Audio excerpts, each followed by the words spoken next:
जमकौला से हुई। पवन सिंह का डायलॉग है।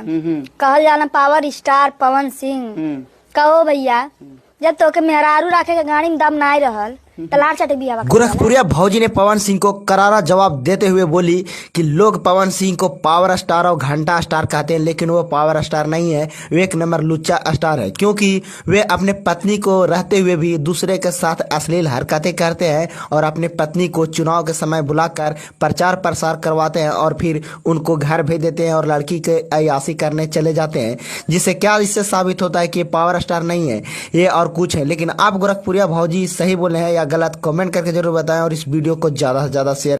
पवन सिंह को इतना बेइज्जत जो कर रहा है, बहुत गलत बात बोल रहा है। पवन सिंह जो भी है अपने जगह पे अच्छा है और बढ़िया है।